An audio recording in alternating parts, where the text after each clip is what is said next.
Queremos dar as boas-vindas a cada um de vocês presentes conosco online para mais um encontro do nosso ciclo aberto à ESAP, avaliação de ecoeficiência e sustentabilidade aplicada a projetos. Meu nome é Eduardo Coutinho, eu sou professor do DESA, que é o Departamento de Engenharia Sanitária e Ambiental da UFMG, e também professor do Programa de Pós-Graduação em Saneamento, Meio Ambiente e Recursos Hídricos aqui da UFMG.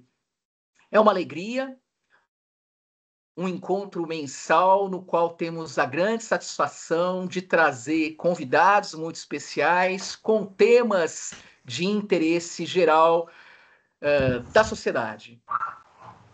Apresento aqui os principais objetivos desse nosso projeto, o Ciclo Aberto à ESAP. Ele é um projeto de extensão universitária, um trabalho voluntário de todos nós envolvidos, que nasceu como uma espécie de desdobramento de uma disciplina de mesmo nome, avaliação de ecoeficiência e sustentabilidade aplicada a projetos, que eu venho oferecendo aqui no programa de pós-graduação.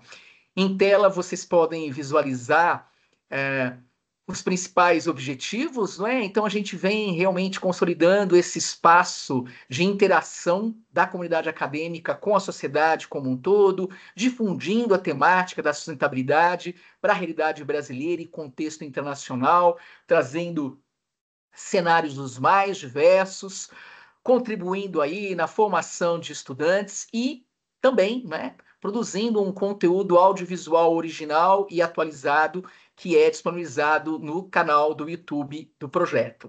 Então, é realmente uma grande alegria. Aproveito também das saudações a quem não está presente conosco online nesse momento, mas que terá a oportunidade de assistir a primeira parte do encontro, a parte gravada do vídeo a ser disponibilizada. Rapidamente, a equipe responsável, então contamos, né, com professores, professoras de diversas instituições, então a gente pode destacar o professor Lindomar Gonçalves, da Unifei, Universidade Federal de Itajubá, presente conosco aqui e fortemente atuante na organização dos nossos eventos. E, claro, né, podemos citar o professor Fábio Bianchetti, do Cefet Minas, o professor André Muniz, lá de Diamantina, Instituto Federal do Norte de Minas Gerais, as importantíssimas parcerias com ONGs, organizações não governamentais. Então, destacamos a Catalisa, a Rede de Cooperação para a Sustentabilidade, e também a Associação Global para Desenvolvimento Sustentado, a AGDS, Nelson Pedroso, presente conosco na grande maioria dos encontros. A gente agradece. Vale resgatar o encontro do mês passado, o mês de outubro, que teve por tema Arborização Urbana, a experiência do projeto Virada Ambiental. Tivemos como convidado palestrante o professor Emiliano de Godoy, da Universidade Federal de Goiás, e como comentarista, a professora Thalita Silva, colega nossa aqui na UFMG, no Departamento de Engenharia Hidráulica e Recursos Hídricos. Vale a pena conferir, esse vídeo se encontra disponível no nosso canal do YouTube, e essa experiência desse projeto Virada Ambiental é justamente de abrangência nacional, voltada a eventos ligados realmente ao plantio de mudas de árvores, associada a mobilizações sociais, eventos culturais, que nesse mês de novembro, anualmente, ele está ocorrendo desde a semana passada, segue para a próxima semana, essa atividade, essa mobilização em diversas cidades dos diversos estados do Brasil. Né? Nasceu em Goiânia, e a professora Thalita está responsável pelas ações, aqui pela UFMG, pelas ações pelo interior do estado de Minas Gerais. Então, vale a pena conhecer essa importante ação. A cada encontro, nós costumamos sempre, né, divulgar por antecipação qual o tema e quais os convidados do encontro do mês seguinte. Estamos ao final do ano de 2024. Esse encontro de novembro é o último encontro da nossa programação de 2024. Então, entraremos num período de recesso, de férias, de verão. E voltaremos a nos encontrar no mês de março. Então, em fevereiro a gente volta, o nosso primeiro encontro de 2025 ocorrerá no mês de março. Então, enquanto isso, cada um de vocês, convidados, convidadas a conhecer alguns, são mais de 30 vídeos disponibilizados no nosso canal do YouTube, dos encontros que temos realizado desde o ano de 2021. Então, vale a pena conferir, fica feito o convite, bem como a expectativa da programação para 2025, que está sendo preparada realmente com muito carinho, com muitos temas assim relevantes, né, de interesse da sociedade como um todo. Aproveito divulgar um encontro, aliás, um evento que é o Simpósio de Saneamento, Meio Ambiente e Recursos Hídricos, o primeiro CISMAR. É uma iniciativa que surgiu de alunas e alunos aqui do nosso programa de pós-graduação em Saneamento, Meio Ambiente e Recursos Hídricos. Temos a intenção, né, de que esse evento ocorra anualmente. Vale a pena destacar essa data, 5 de dezembro de 2024. O evento vem sendo amplamente divulgado. Um dia inteiro dedicado à discussão dessa temática tão importante, dos desastres naturais e como preveni-los e como superá-los. Teremos, nessa data 5 de dezembro, 4 mesas com especialistas na temática, tanto professores pesquisadores do nosso programa, né, de pós, como também convidados externos, né? Então, parabenizamos a iniciativa dos alunos. Vale a pena checar a programação, se inscrever, participar. Estaremos reunidos no auditório principal da Escola de Engenharia, da UFMG, e esse evento também terá uma possibilidade de participação remotamente, numa modalidade híbrida. Além dessa programação que está realmente muito especial, não é? Nós teremos, na ocasião, o lançamento desse livro aqui, não é? Que é um livro de ensaios de tratabilidade de água em contextos de rompimento de barragem de rejeito de mineração, então águas de difícil tratabilidade, um livro organizado pela professora Miriam Amaral, com a Roberta Guimarães, ex-aluna de doutorado do programa, do qual somos, né, coautores, alguns professores aqui do DESA. Então vai ser uma grande alegria, na ocasião do simpósio, divulgarmos, né, fazemos o lançamento mesmo na UFMG desse livro, editado pela editora da própria UFMG. Finalmente, conforme amplamente divulgado, o nosso encontro de novembro, o tema Avaliação de Ciclo de Vida, ACV, em apoio à inovação sustentável, foi o tema que o nosso convidado palestrante, o professor Diego Medeiros, nos propôs. Então, agradecemos enormemente, Diego, o seu aceite, né, a sua presença aqui conosco. Diego, ele é um profissional da área ambiental, professor da Universidade Federal do Maranhão, vem construindo, né, Diego, uma bela carreira acadêmica e justamente acumula uma experiência aí de cerca de 10 anos na ferramenta específica da ACV.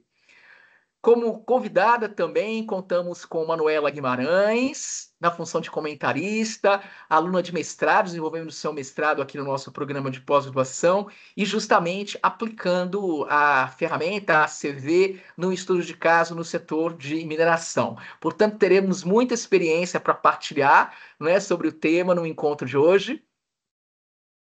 A dinâmica, principalmente para quem está no encontro pela primeira vez, estamos nesse breve momento de abertura, de avisos, de saudações.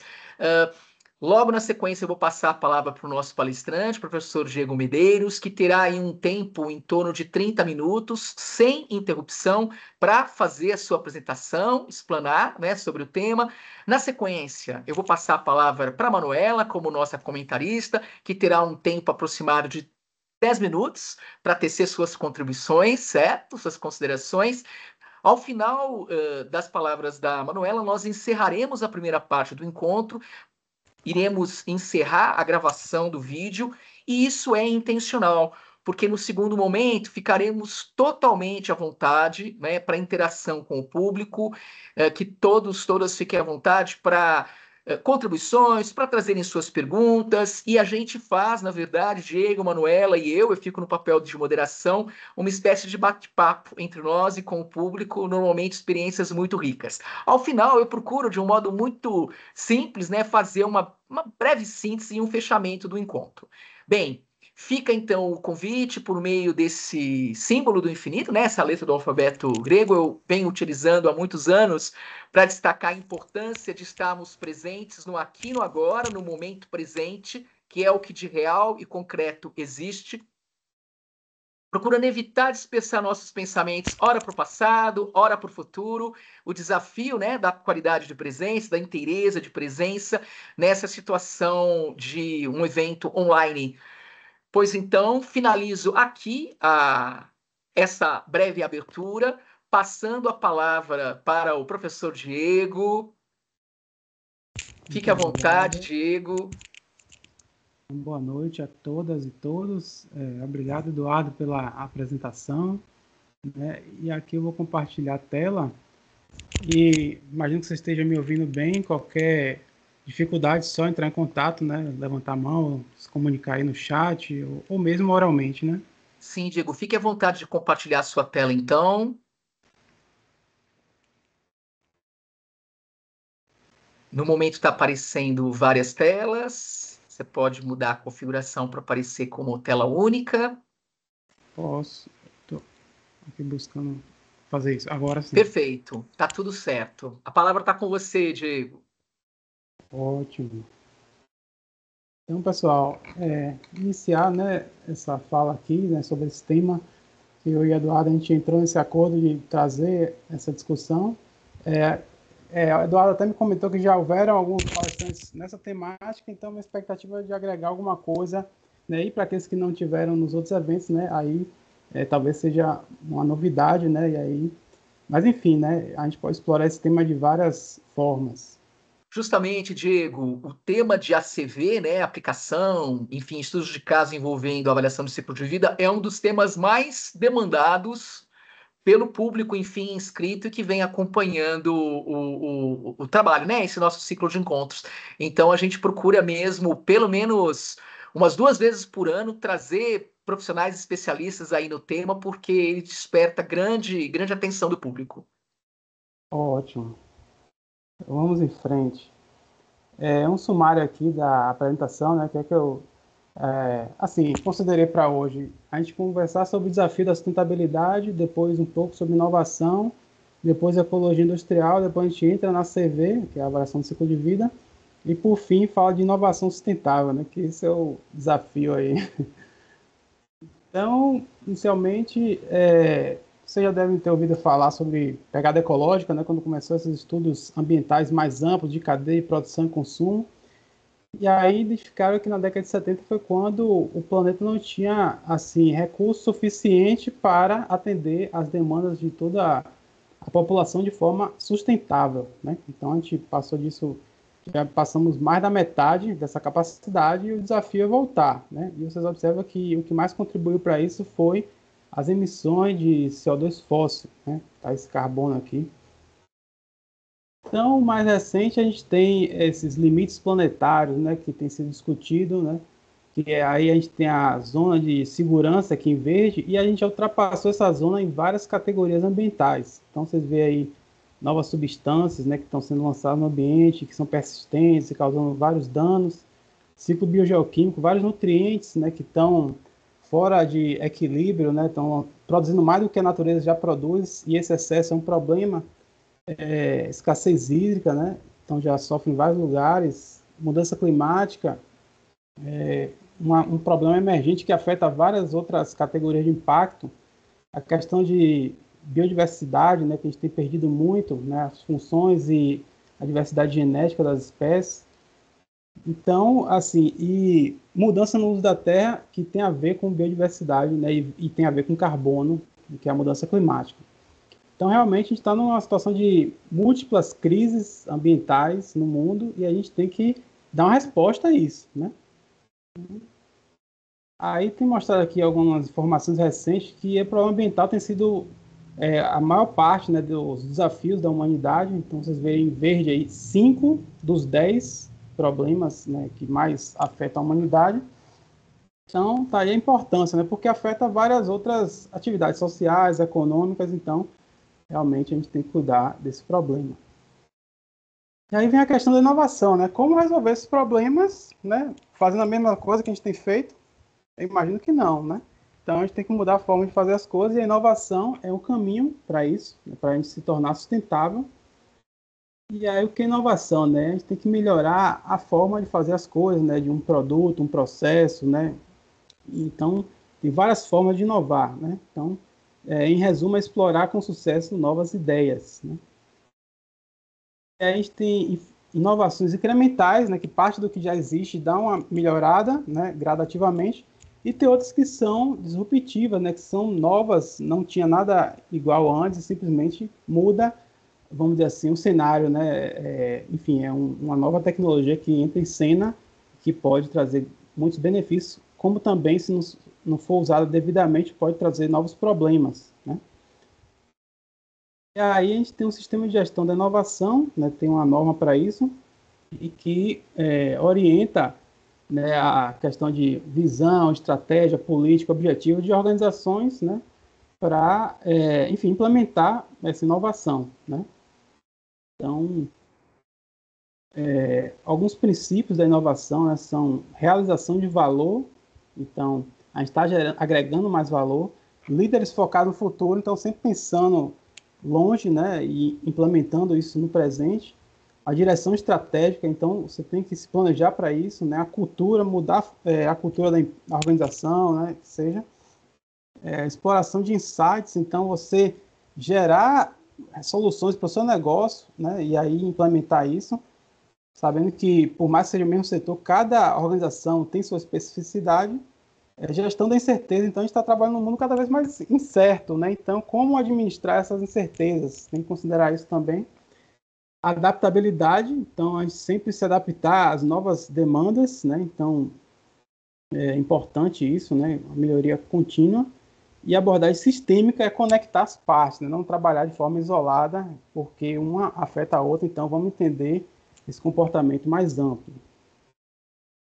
E aí vem esse sistema aqui, né, para a gente começar com a oportunidade que a gente identifique e sair com um valor agregado, né? E aí você tem aquele PDCA, né, que é o ciclo da gestão e melhoria contínua, né, para o controle da qualidade, de forma a essa qualidade aumentar ao longo do tempo, né? Então, dessa forma você, a partir da oportunidade, né, você identifica conceitos, cria novos conceitos, você valida esses conceitos, desenvolve soluções e, por fim, implementa essas soluções, né? E aí temos aqui essa régua aqui do TRL, né, que é o nível de maturidade tecnológica, onde você pode identificar oportunidades que não estejam muito prontas de imediato, mas que é estratégico para você desenvolver aquilo e implementar 10 anos depois, por exemplo. Mas tem outras que estão muito mais próximas de implementar, e aí, se você tiver mais de um, você tem que decidir qual é que tem o maior custo-benefício para você estar implementando isso. Então, dessa forma, você se planeja para vários momentos, né, de, enfim, desenvolvimento de conceito, de uma tecnologia e, por fim, do produto, né, a ser implementado, né, ou produzido, né? Então,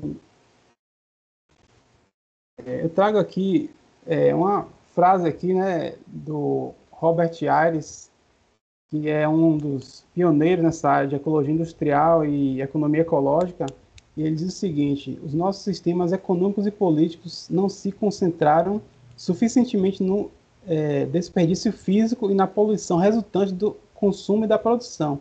Esta negligência, que inclui não tentar reduzir as consequências físicas das atividades econômicas, causou a atual crise ambiental. Então, vocês observam que esse problema começou muito antes e que simplesmente negligenciaram isso até hoje, né? E isso só fez aumentar o problema. Então, essa área da ecologia industrial, você pode trabalhar em vários níveis, né? Dentro da empresa tem várias técnicas para você trabalhar, com uma produção mais limpa, né? Ecoeficiência, química verde e o projeto para o meio ambiente, que é o ecodesign. Você pode ir para abordagem, né, esse nível entre empresas, que aí você trabalha com ecopolo industrial, né, o ciclo de vida de produto, você tem a atuação responsável, né, uma responsabilidade compartilhada, logística reversa, né, enfim, de resíduos, por exemplo. E no nível regional e global, você já começa a pensar, né, como planejar uma região, né, já considerando esses princípios de sustentabilidade, para desenvolver essa região, né, de forma mais ambientalmente adequada, né, e sustentável. E aí tem algumas técnicas como análise de fluxo de material, energia, né, assim como desmaterialização e descarbonização. Né, esses princípios devem ir junto com a análise de fluxo de material e energia para você conseguir melhorar o desempenho ambiental, né, desses sistemas. E aí, de onde é que surgiu a avaliação do ciclo de vida? Né? Começou na década de 70, análise de fluxo de material, né, por causa da escassez de recursos, né, crise de petróleo, por aí vai. Depois veio o problema ambiental, né, na década de 80, e aí não tinha uma norma para se fazer esses estudos. E aí o pessoal não tinha comparabilidade entre os resultados, e aí na década de 90 que começaram a lançar as normas sobre ACV. Então, o conceito de ciclo de vida é o quê, né? Entender etapas consecutivas interligadas de um sistema de produto. Né?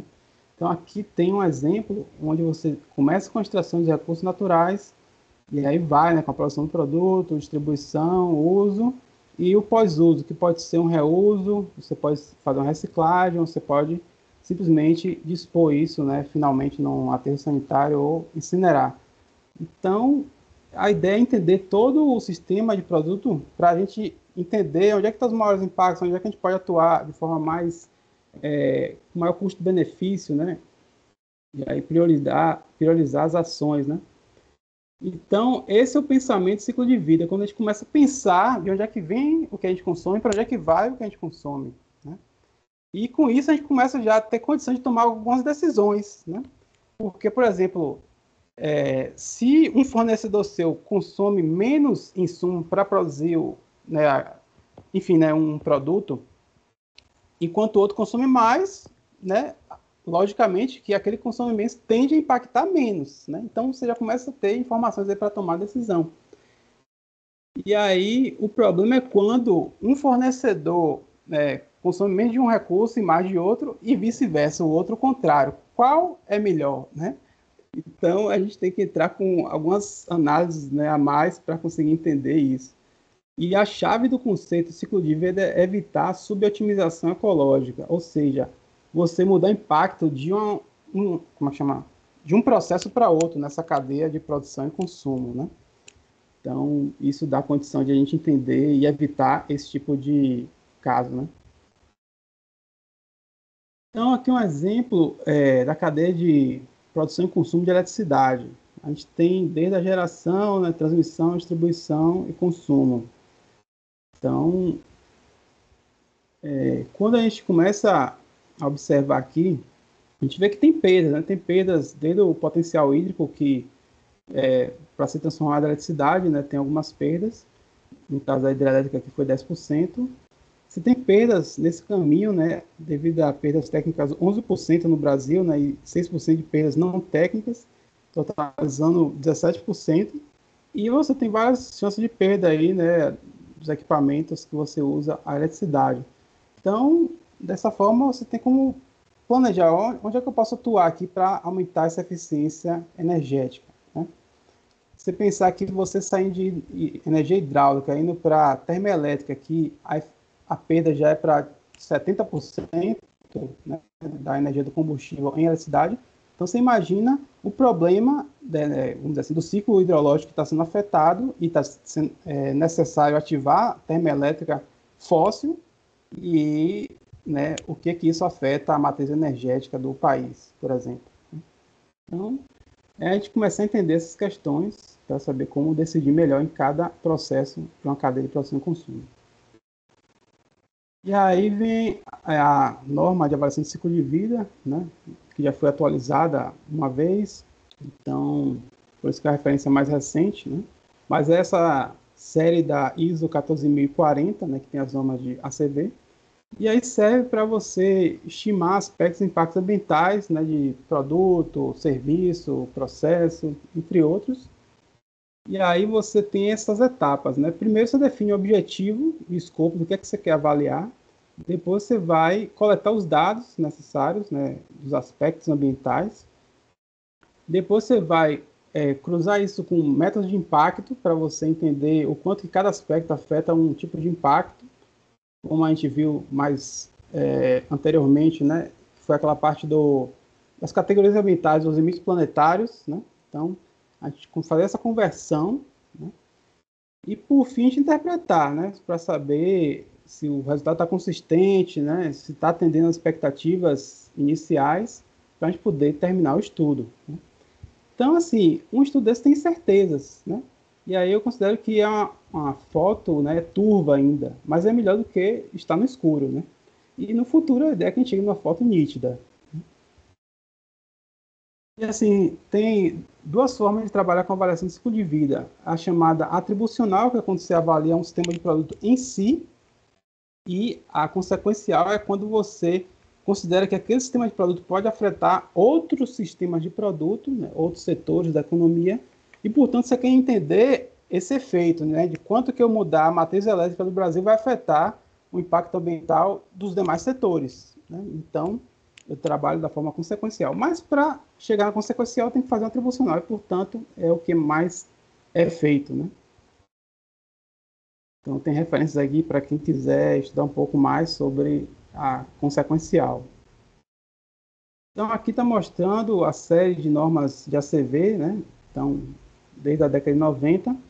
E aí tem algumas que são mais específicas, como pegada de carbono, que é essa ISO 14064, ou pegada hídrica, que é essa ISO 14046, né?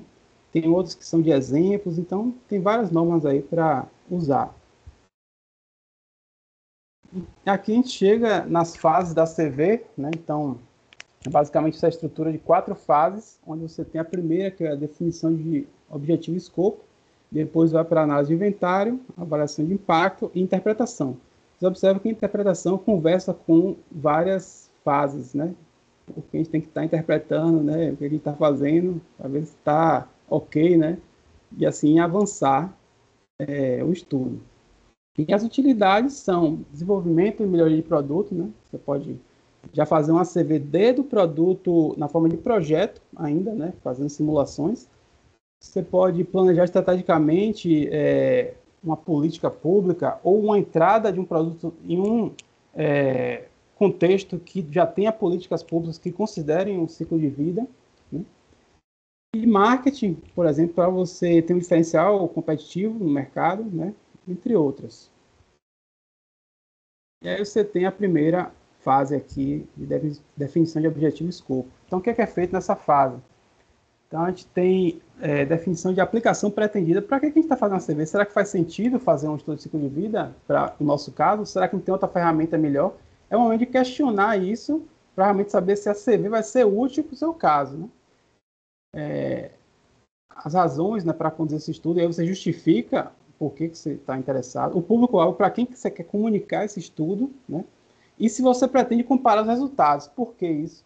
Porque exige uma revisão de uma parte externa, né, que não participou do estudo para validar esse estudo e você poder publicar isso na forma de uma rotulagem ambiental, por exemplo, né?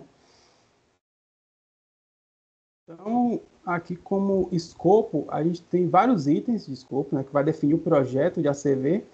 Então, função, unidade funcional e fluxo de referência. Para que serve isso? Primeiramente, um processo, que pode ser de produção ou de consumo, tem que haver uma função, né? Alguma coisa que a gente consiga entender o porquê que esse processo existe, né? Depois, a gente tem que usar uma unidade de medida para quantificar essa função, né? Que é a unidade funcional. Então, eu não posso ter só megajoule de energia. Eu tenho que ser megajoule de energia produzida, megajoule de energia distribuída, megajoule de energia consumida, né? Então, eu tenho que especificar, além da unidade de medida, a função que essa unidade de medida está sendo, vamos dizer assim, destinada, né? E aí você tem um fluxo de referência que é a quantidade de unidades funcional, né? Eu tenho unidade funcional que é somente a unidade, né? E a quantidade vem com um fluxo de referência. Então, eu vou ter 1 megajoule de energia produzida, ou 10, ou 100, né? E isso vem com o fluxo de referência. Você tem um sistema de produto a ser estudado, que você vai definir se você vai avaliar desde do início, propriamente dito, né, extração dos recursos naturais até a fábrica, ou até o consumo, ou até o pós-uso, que aí é depois que o produto foi usado, né? Então, pode ter vários destinos e você pode avaliar o ciclo de vida completo, ou apenas uma parte disso, e aí você deixa isso explícito que você não considerou algumas partes, né? Mas que as suas interpretações não envolvem essas partes que não foram consideradas, né? Então, fronteira do sistema de produto está muito junto com o sistema de produto. À medida que você define o sistema de produto, você também define a fronteira para delimitar esse volume de controle que você pretende trabalhar, né? Aí tem procedimento de alocação. Por que isso é importante? Porque alguns processos produzem mais de um produto ao mesmo tempo, né? Alguma reação química que tem o produto principal e tem um coproduto. Como eu distribuir todo esse impacto ambiental até esse ponto, né, que produz os dois produtos? Porque se meu interesse é só em um produto, o que eu faço com o outro? Então, tem métodos para isso, para você fazer essa alocação, você distribuir a carga ambiental entre esses produtos, e aí, se isso, vamos dizer assim, for sensível ao seu estudo, você faz uma análise de sensibilidade para entender se deve usar um outro critério, né? Enfim, né? E isso muda, por exemplo, o resultado do estudo é só conclusão. Aí você tem tipos de impacto, método de avaliação de impacto e interpretação pretendida. Você já define isso também no seu projeto. Requisito de qualidade dos dados, né? Para você coletar os dados, você também define isso. Pressupostos e limitações, né? Algumas informações você assume, né? Com a sua experiência ou um cenário que você queira avaliar. E tem algumas limitações, né? Se você não avaliou tudo que você queria, por exemplo, você diz lá, né, o que você não avaliou e qual a implicação disso para que a pessoa tenha cautela ao interpretar o seu estudo. Tipo de análise crítica, se aplicável, esse caso é para revisão por pares, né, para alguma publicação ou rotulagem do tipo. E o formato de relatório de estudo aí vai depender de cada caso, né? Um artigo, enfim, um próprio relatório, né? Sustentabilidade de uma empresa. Então, aqui são exemplos, tá? Eu gosto de provocar o pessoal, né? É função indefincional fluxo de referência, o quilograma de café embalado, né? Eu vou seguir aqui o fluxo, né? E no final, né, enfim, vocês podem até me questionar de volta, né? Mas 278 kWh de energia elétrica distribuída. Qual dos três, né, se enquadra? Quilômetros rodados por litro de biodiesel em um caminhão. Se enquadra em algum desses três? Então eu vou passar aqui, eu vou deixar vocês com esses questionamentos, né? E minha expectativa é que eu tento apresentar os conceitos e você consiga classificar cada um desses aí, né? Mas tem exemplos, tá, pessoal? Então, aqui, no caso de combustível veicular, a gente tem a função do sistema, né? Combustível para deslocamento de um carro. Então, você tem um combustível, né? Ou tem mais de uma opção em alguns casos. Unidade funcional, nesse caso, é quilômetro percorrido, né? Então, e aí o fluxo de referência foram 10 quilômetros percorridos, né? Então, adicionou um valor à unidade que mede a função. E aí você tem aquele parâmetro de desempenho, né? Que a gente está mais acostumado.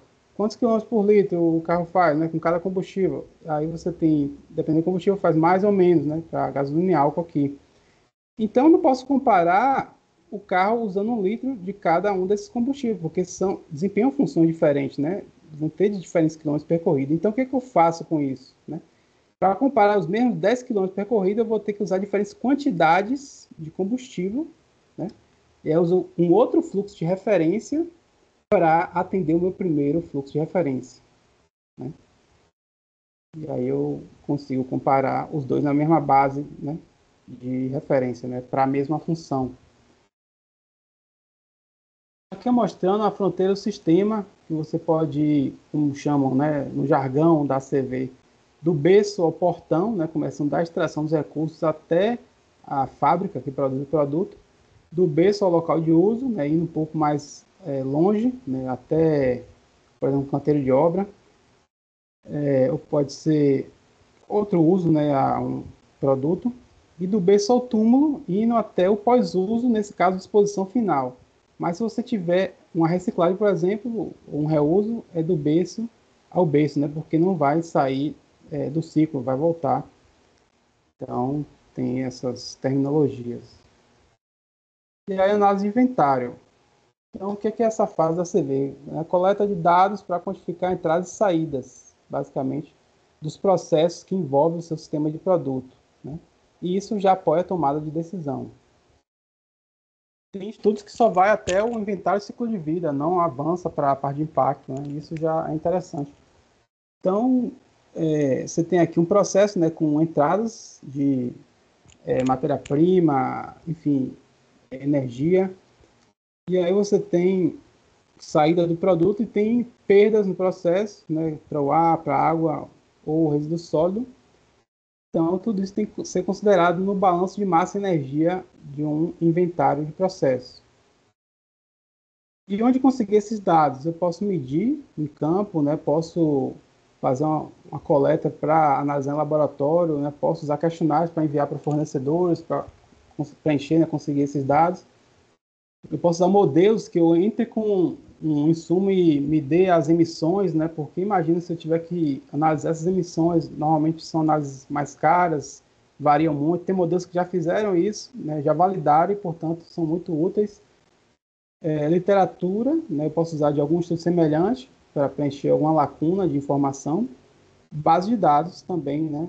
A gente usa porque quando a gente fala de ciclo de vida, a gente vai coletar dados até um ponto do sistema de produto, que a gente chama de primeiro plano, né? Que é a parte que a gente está com maior ênfase, né? Que a gente está, de fato, inventariando, né? Coletando os dados.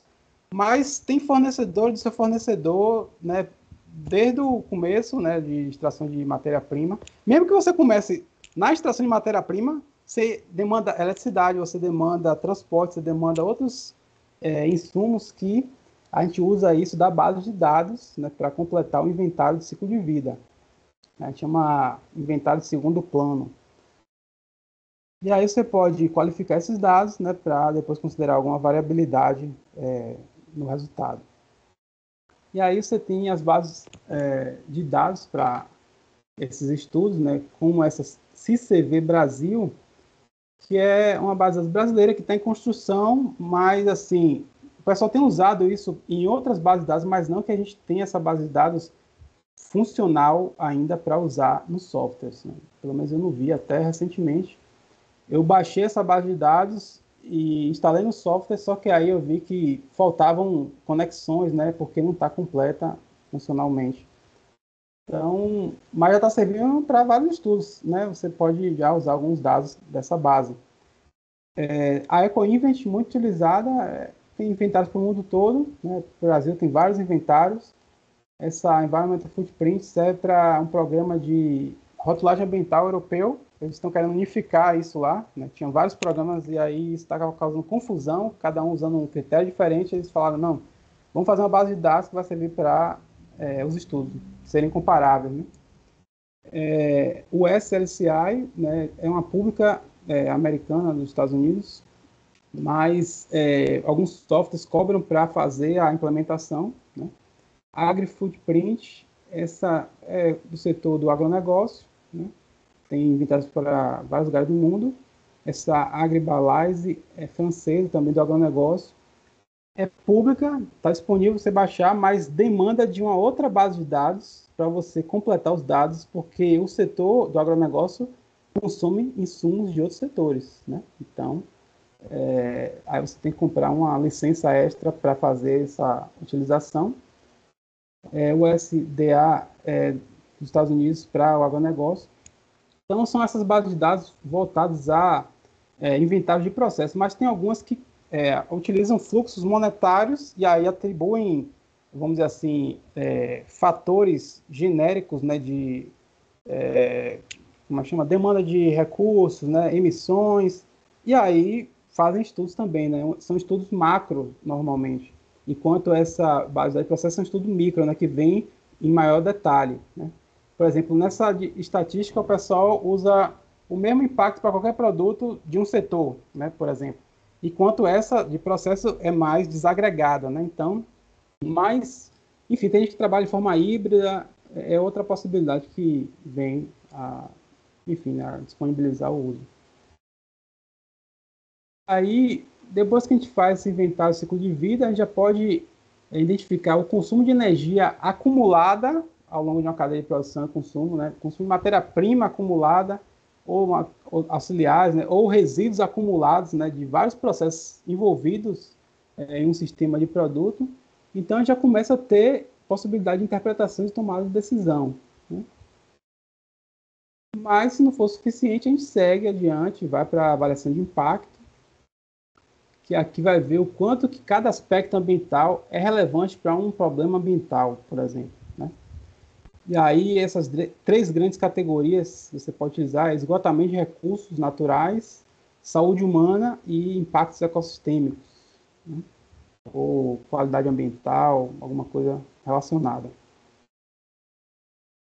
E aí você tem aqui vários tipos de impacto, né, em um sistema de produto, né, como chuva ácida, toxicidade humana, gás de efeito estufa, enfim, outros poluentes, né, enfim, do ar, né, smog fotoquímico, poluição das águas, depressão de recursos naturais, radiação ionizante.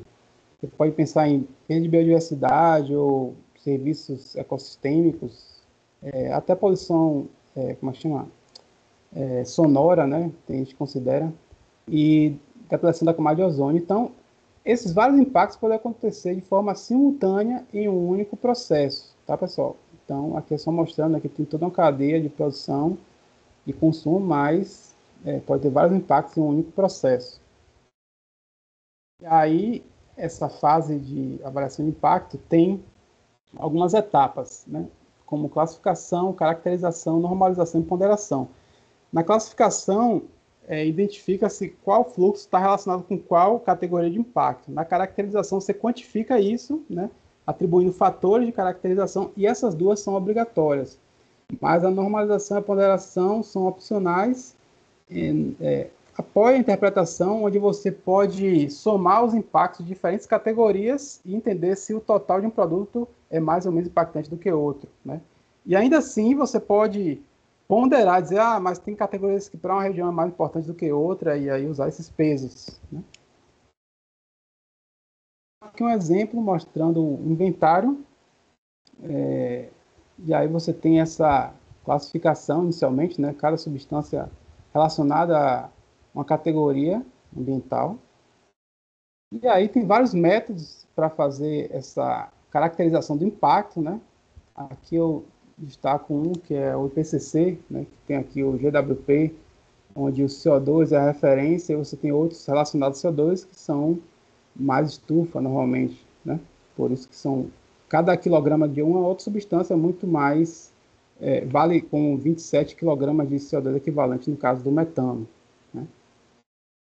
Aí você usa esses valores para transformar aspecto em impacto ambiental, né? Então você multiplica as quantidades do inventário vezes os fatores, e aí você começa a quantificar os impactos. E normalmente isso é feito em uma planilha no software, especializado em ACV, né?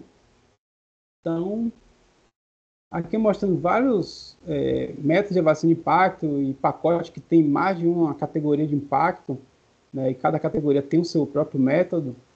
Então, você tem de categoria única, por exemplo, para energia, né? Pegada de carbono, pegada hídrica, e tem outros que são para várias categorias, né? Tem uns que já se intitulam global, porque você pode usar para qualquer lugar do mundo.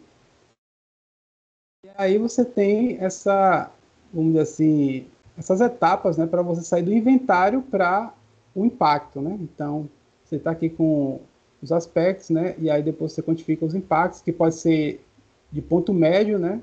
Ou impacto de ponto final, né? Que é aquelas três grandes categorias, né, que eu mencionei no início. E, por fim, uma pontuação única, né?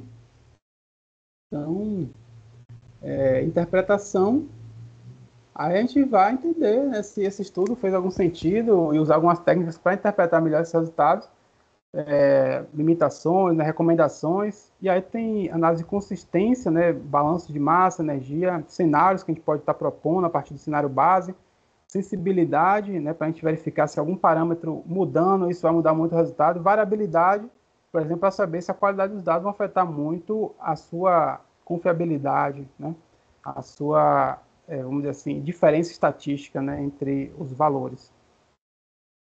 E aqui são exemplos, né, para edificações, por exemplo, essa aqui foi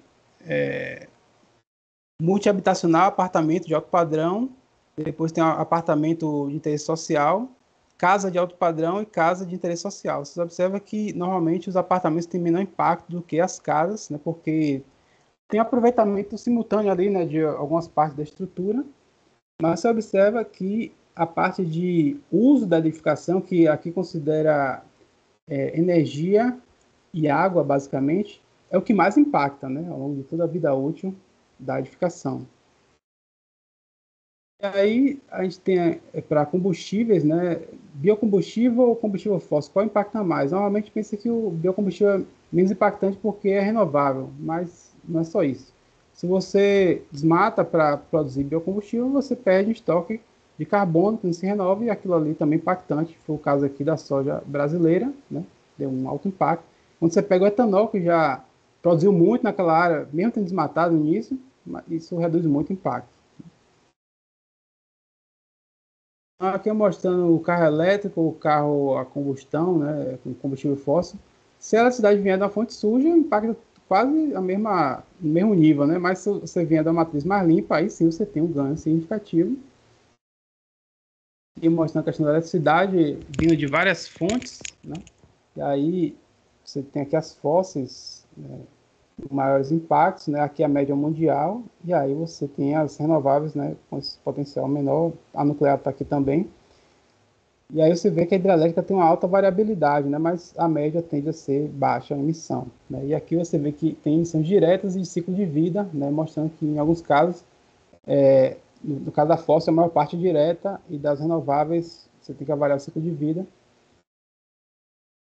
E aí você tem dietas, né, mostrando que você usando, por exemplo, carne, né, você tem que impactar mais, que são essas omnívoras aqui, do que de produtos animais, né, ovo, leite, ou mesmo apenas vegetais, né, tendo um menor impacto, porque você tem menos organismos ali atravessando o processo de produção e consumo, e, portanto, tendo menos perda, né, você acaba com um menor impacto, né, mesmo consumindo uma maior quantidade de calorias.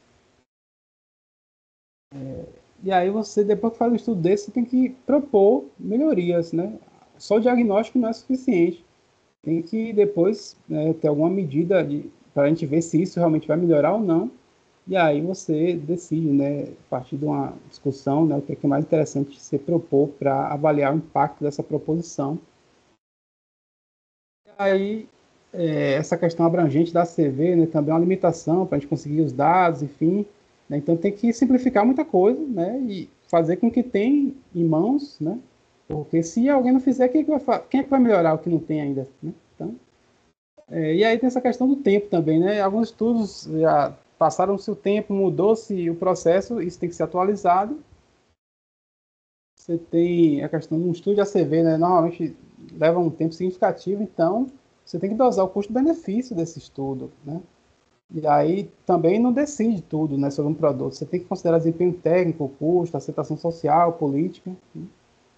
E aí tem outras técnicas também são utilizadas, no caso, ciclo de vida social ou econômico, já apoiam, né? Mas não necessariamente tem que ser de ciclo de vida também, você pode usar outras técnicas para complementar dimensões da sustentabilidade. E a ACV no Brasil já tem um tempo significativo, né, em torno de 15 anos, em termos de programa, e o termo ciclo de vida já é muito utilizado, né, em várias iniciativas aí de rotulagem, por exemplo, né, em legislações, eventos, né, enfim, sobre o tema. Aí mostrando que as empresas, né, aqui em 2013, você tinha aí 14% das grandes empresas usando já a CV. Então, pensa aí, mais de 10 anos, será que aumentou isso? Muito provavelmente, né? Aqui outro estudo mais recente já mostrando que em torno de 36% das empresas entrevistadas, né, já utilizando a CV. E aí, organizações, né, que trabalham com a CV no Brasil e no mundo, eu deixo aqui algumas referências, né, revistas também, softwares, né, para usar, fazer estudo de ciclo de vida. E aí a importância da ACV é essa questão da integração, né, de vários aspectos, impactos ambientais, embasando estudos de produção mais limpa, né, e ecodesign, você projetar produtos para melhorar o desempenho ambiental. Então, nesse sentido, a gente tem as tecnologias ambientais, né, que é uma tecnologia que tem algum ganho ambiental.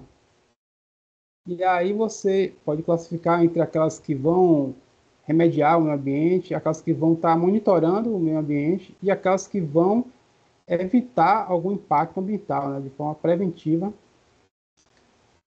Então, nesse sentido, a gente tem que pensar na eco-inovação, né, juntar aquela inovação, né, de melhorar, por exemplo, a forma de fazer as coisas, de agregar mais valor, mas que esse valor encontre também a dimensão ambiental, né? E aí tem essa ideia do ecodesign, né, que já considera o ciclo de vida. E aí você tem que considerar isso desde a fase de projeto do produto, que é onde você tem mais oportunidade de melhorar, porque depois que você implementa já tem algumas limitações, né? Então, é importante considerar isso desde o processo de desenvolvimento do produto. E aí alguns princípios, né, nessa discussão do projeto do produto é não utilizar substâncias tóxicas, né, minimizar o consumo de energia, o peso do produto, materiais melhores, né, mais duráveis, aumentar a utilidade desse produto, né, que aí você vai evitar, em vez de você ter dois produtos, um já é suficiente, repare de atualizações, você poder promover isso, né, aumentar a vida útil, né, o valor agregado de um produto para reinserir isso no ciclo de vida, também é necessário. E temos a engenharia do ciclo de vida que trabalha com isso, né, fazendo essa integração, né, dos projetos, pensando em todo o ciclo de vida desse produto, né, como é que você pode melhorar esse desempenho ambiental, de fato, para alcançar uma inovação sustentável, né? Então, pessoal, eu não sei como é que está o tempo aí, Eduardo. Se tiver mais 5 minutos, eu tenho alguns exemplos a mais. Pode Senão a gente pode encerrar. prosseguir, Diego, pode prosseguir, tá? Fica à Tranquilo. vontade. Beleza. Então, pessoal, eu tenho mais alguns exemplos aqui para a nossa discussão, alguns estudos que eu participei. Esse aqui foi na parte de abastecimento de água, então mostrando aqui onde consome mais energia, né? Você tem a etapa aqui de distribuição, né, com alto consumo direto de energia, esse em azul aqui que é a eletricidade, mas no tratamento você tem um consumo indireto ali, né, nos produtos químicos, por exemplo. Então, você tem também essa questão de pegada hídrica, né? Então, mostrando que se você lançar, por exemplo, o lodo da ETA no corpo hídrico, isso tem um alto impacto, né, na pegada hídrica cinza, que é de poluição da água. Então, a parte de esgotamento sanitário, né, você aproveitar os recursos ali como biogás, biossólido e a própria água, né? Então, isso mostrando aqui, dependendo da característica do efluente, você pode estar tendo mais ou menos produção de biogás, né? E aí, emissões de gases de efeito estufa associado a cada cenário, né? Tem cenários que tem recuperação, por exemplo, do metano dissolvido, e aí você tem a eletricidade também, a fonte de onde vem essa eletricidade influencia o desempenho, né, da ET, no caso. E aí a fotovoltaica é muito interessante nesse sentido. E aí você tem a questão de custo também, que tem que ser considerado, né, para convencer a direção e implementar os projetos. Então, aqui mostrando que essa questão de você produzir mais biogás, né, é interessante quando você aproveita esse biogás, porque senão, realmente, você está produzindo mais um problema, né? Então, eu participei de algum trabalho também sobre urina humana, né, para produzir biofertilizante, e aí mostrando a questão do transporte, né, que você tem limites para levar essa urina até o campo, porque é muito diluída a parte dos nutrientes na água, então pelo contrário, você tem que usar técnicas para reduzir esse volume para poder levar para mais longe, mas também tem uma energia associada a isso. Então, dessa forma, tem limites de distância para você levar esse produto. Esse aqui é um outro caso, mostrando que, enfim, vários cenários, né, de saneamento e aí essa questão do aproveitamento da urina humana com mictório seco, né, sem usar água, isso é muito interessante, né, porque você reduz todo o volume de água e energia associada a essa água. E a questão econômica também favorecendo, né?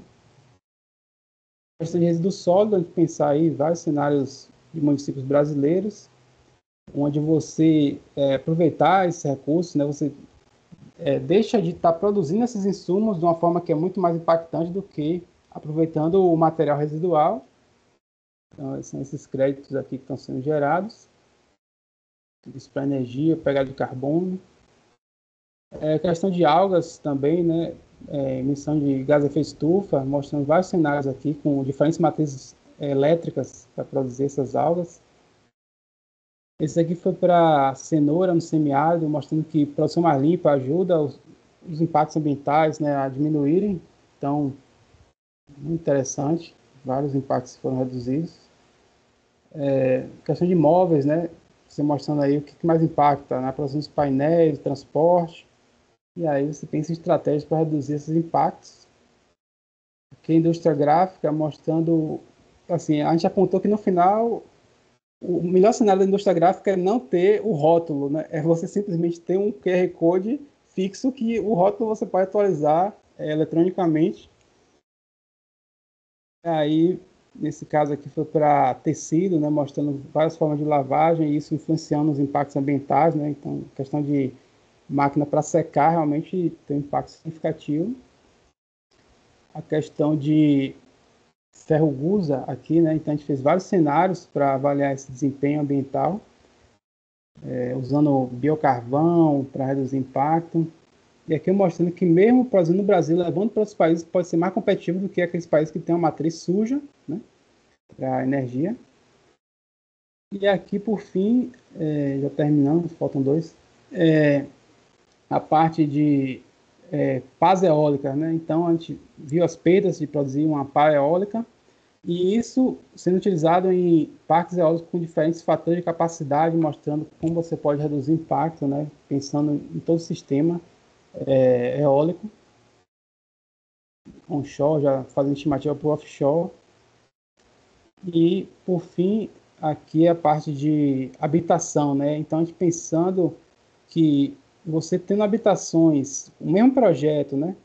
Mais ou menos durável, né? Porque às vezes você simplesmente demole sem ter perdido a utilidade, porque você decidiu fazer aquilo. Então, mostrando que quanto maior a vida útil, né, menor o impacto. Quanto mais pessoas na mesma habitação, menor o impacto por pessoa, né? Então, essas possibilidades. Então é isso, Eduardo. Da minha parte, encerro, retorno a palavra para você. Diego, agradecemos demais a apresentação que você nos trouxe, não é? E é admirável aí o poder de síntese, porque a gente sabe, né? A experiência de 10 anos que você tem com o método, com a ferramenta CV, você teria e tem muito mais a falar. E você conseguiu trazer para a gente aí, desde uma introdução, uma contextualização, a descrição, né? O passo a passo ali do método em si, né? As etapas ali de aplicação da CV, mostrando toda a tua experiência, principalmente a multiplicidade de possibilidades de aplicação da ferramenta para cenários os mais diversos, né? Então, uma apresentação extremamente rica que dá margem para a gente ter muita discussão.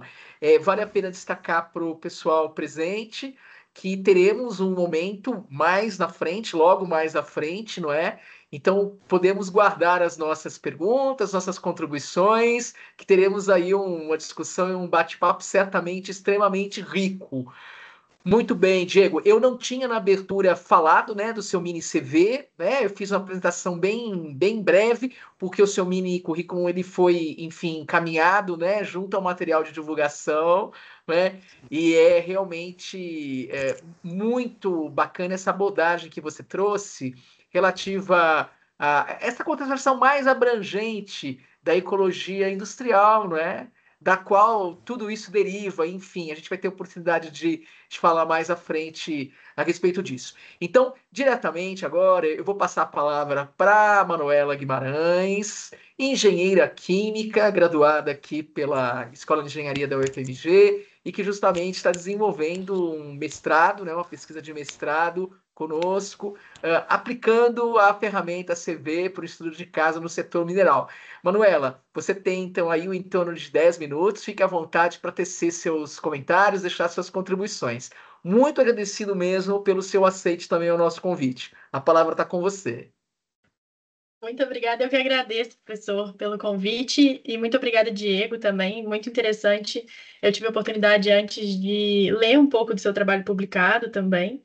É muito interessante a abordagem que você traz para a aplicação da avaliação de ciclo de vida, e interessante também como se aplica para várias indústrias diferentes, né? Eu queria chamar a atenção para alguns pontos em especial que você traz aqui. Eu achei muito interessante quando você fala na definição de objetivo e escopo da ACV, que a gente tem que fazer sempre, sobre avaliar se a ACV realmente é a melhor ferramenta para a gente usar naquele caso, né? Porque, como você mesmo disse, é um monstro de ferramenta. São muitas horas dispendidas, muitas bases de dados, muita informação a ser tratada, muitas suposições que a gente precisa de fazer, né? Muitas simplificações, inclusive, e às vezes a gente consegue, de fato, para aquela aplicação resolver o problema, entre aspas, com alguma outra ferramenta mais simplificada. Então, esse como primeiro ponto. E, em segundo lugar, a dificuldade que todos nós temos, que é com relação a acesso à informação, né? Você mencionou essa base de dados brasileira sendo desenvolvida, mas a gente sabe que atualmente não existe quase nada. A quantidade de informações que a gente tem sobre produção, gestão de recursos no Brasil é muito pequena. Então, essa é uma simplificação que a gente acaba tendo que fazer, e que é muito complicada no desenvolvimento do trabalho de ACV, né? E falando mais especificamente de ACV como apoio à inovação sustentável, e aí você trouxe vários exemplos de ecologia industrial, acaba que a inovação ela começa muitas vezes dentro da academia, dentro de um trabalho mais técnico-teórico, mas ela precisa, para sair do papel, chegar na indústria, né? Chegar nas empresas. E a importância disso não só para a gente efetivamente implementar todas essas tecnologias, todas essas rotas alternativas de processo que a gente pensa, mas também para a gente começar a construir uma base de dados brasileira, né? Porque um dos grandes problemas que a gente enfrenta é o acesso a essas informações primárias ali, de produção, de consumo de recursos, geração de resíduos e tudo mais, que impacta na nossa ACV. Então, um ponto que me pega muito assim na aplicação da CV é justamente toda a abrangência que a gente tem, essa possibilidade da gente conseguir avaliar cenários para tomar uma decisão. Mas eu sinto que, pelo menos no Brasil, atualmente, não são muitas as indústrias que levam em consideração esse tipo de análise, né, na sua tomada de decisão, nas suas decisões de design, nas suas decisões de implementação de processo produtivo. Então, eu acho que esse é um ponto muito interessante de se discutir, inclusive em termos de viabilidade econômica dessas tecnologias. Eu vi que em alguns dos seus trabalhos você menciona um pouco dessa parte também do life cycle costing e da gente conseguir incluir esse fator econômico, porque, querendo ou não, uma solução sustentável, para ser sustentável, ela tem que parar em pé financeiramente também, né? Então, eu acho que esse é um ponto muito interessante. Outra questão que você não mencionou aqui hoje, mas que nesse mundo, em 2024, com a inteligência artificial sendo uma das grandes pautas do momento, que a gente pode começar a discutir também, é como a gente pode se aproveitar desse tipo de tecnologia para suprir essas lacunas que a gente tem aí em termos de conhecimento, de acesso à informação para a execução de ACVs e, ao mesmo tempo, por outro lado, como que a gente garante a confiabilidade disso, né? Dentro dos nossos estudos e como que a gente assegura que essas informações e que essas ferramentas sejam usadas sempre com um intuito positivo. Não só em termos de conseguir informação para a gente desenvolver uma ACV, mas eu acho que a ACV, quando ela vai para o campo da indústria, né, das empresas e etc., assim como qualquer ferramenta de avaliação de ecoeficiência e sustentabilidade, a gente tem uma preocupação muito grande. Você até mencionou que um dos objetivos das aplicações da ACV é o marketing. de entender que essas informações sejam usadas de uma maneira íntegra, honesta, ética, e que a gente não tenha um direcionamento muito grande para os objetivos da empresa, né? Você até falou um pouco da questão da subotimização ecológica, então a gente priorizar mais uma categoria ou outra de impacto e acabar jogando o impacto de uma para outra, ele continua tendo um impacto adverso relevante aquele processo para o meio físico, para o meio ambiente, mas ele mudou de categoria. Então, se a gente está olhando só para o potencial de mudança climática, né, emissão de gases de efeito estufa, etc., a gente consegue reduzir isso, mas aumenta muito o consumo de água, ecotoxicidade, etc. Então, isso continua sendo um problema, né? E a gente muitas vezes, dependendo das escolhas de quem está executando a ACV ou da indústria que está usando isso ou como uma ferramenta de marketing ou como uma ferramenta de tomada de decisão, acaba passando desapercebido essa questão da subotimização ecológica. Então, eu acho que nesse aspecto da aplicação da CV, especificamente para a gente trazer mais ferramenta para essa inovação sustentável, a gente tem grandes pontos de atenção e desafios aí para todos que trabalhamos com isso no futuro e que vão ser fundamentais, né? E como você mesmo disse, a gente já ultrapassou o limite de consumo de recursos, emissão e etc. da Terra. A gente está chegando aí num ponto de virada muito limítrofe com relação ao aumento da temperatura global. Então, a hora de fazer alguma coisa definitivamente é agora, e eu vejo como essa ferramenta, dentro de tudo que você mostrou, de fato muito poderosa para a gente conseguir tomar decisões mais informadas, né? Mas para isso a gente precisa de ter limites mais bem estabelecidos e de entender melhor como toda essa técnica e teoria que a gente desenvolve se relaciona com o mundo prático da indústria, né? Acho que é isso, meu comentário. E eu tenho algumas dúvidas aqui preparadas também. Excelente, Manuela. Excelentes comentários, sem dúvida alguma. Você é muito envolvida também, né, com a aplicação da ACV e, ao mesmo tempo, muito antenada, né, com tudo que acontece na atualidade. É, destacou, Manuela, aí pontos muito importantes, né? Sem dúvida alguma, muito importantes. Alguns deles a gente vivencia, né, na nossa pesquisa, digamos assim, no dia a dia, né? E problemas que são de ordem mais abrangente. Como a gente comentou, Diego, você trouxe aí com muita didática, né, e uma abrangência enorme essa visão geral. O nosso público aqui nos nossos ciclos de encontro é um público bastante heterogêneo, né? Então, provavelmente temos pessoas que já conhecem, já aplicam a CV, como pessoas que meramente mal ouviram falar, né? Então, você conseguiu, na nossa forma de perceber assim, cobrir, né? Enfim, a ferramenta ela é poderosa, né? Ela tem suas limitações, limitações que são agravadas para a realidade brasileira, digamos assim, não é?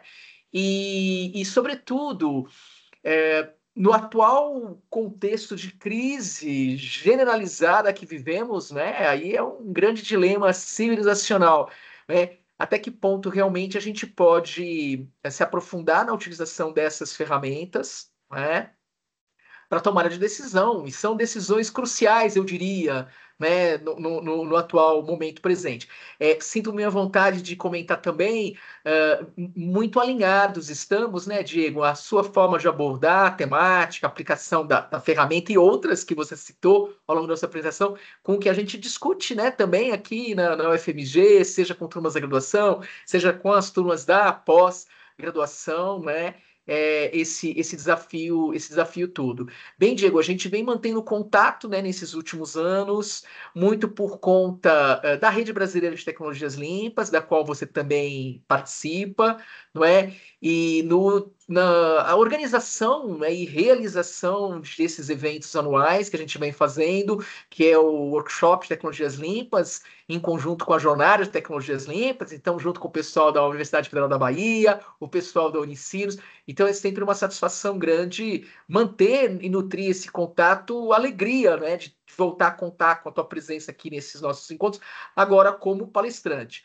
Bem, nós vamos encerrar nesse momento, não é, a primeira parte do encontro. Aproveito e dar também as saudações aqui ao Fábio Bianchetti, professor do Cefet Minas, presente conosco sempre que possível, não é, e contribuindo com o evento. É importante nesse momento, antes de encerrar, né, essa parte gravada, que nós nos encontramos num dia de feriado, né? Aliás, um feriado nacional muito importante da consciência negra. E eu fiz questão de manter, né, seguindo, apesar do feriado, manter o nosso ciclo aqui, o nosso ritmo, melhor dizendo, de encontros mensais, até porque esse é o último encontro do ano de 2024, a programação de 2024. Então, conforme anunciamos no início, ficam todos convidados a visitarem, né, o nosso canal do YouTube, do Projeto Ciclo Aberto ESAP, com mais de 30 vídeos disponíveis sobre os mais variados temas, contando com profissionais especialistas, diversos campos do conhecimento, diversas regiões do Brasil, né? Então é sempre uma alegria a nossa modesta contribuição, né, por meio desse projeto.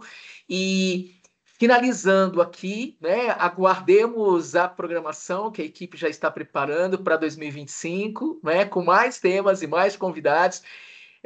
Ficaremos totalmente à vontade logo na sequência para nossa interação, tá? Então, vamos lá para as dúvidas, para as questões, poderemos abordar, enfim, ficar realmente à vontade com a segunda parte do encontro não gravada. Então, finalizando a gravação nesse momento, e mais uma vez agradecendo Diego e Manuela.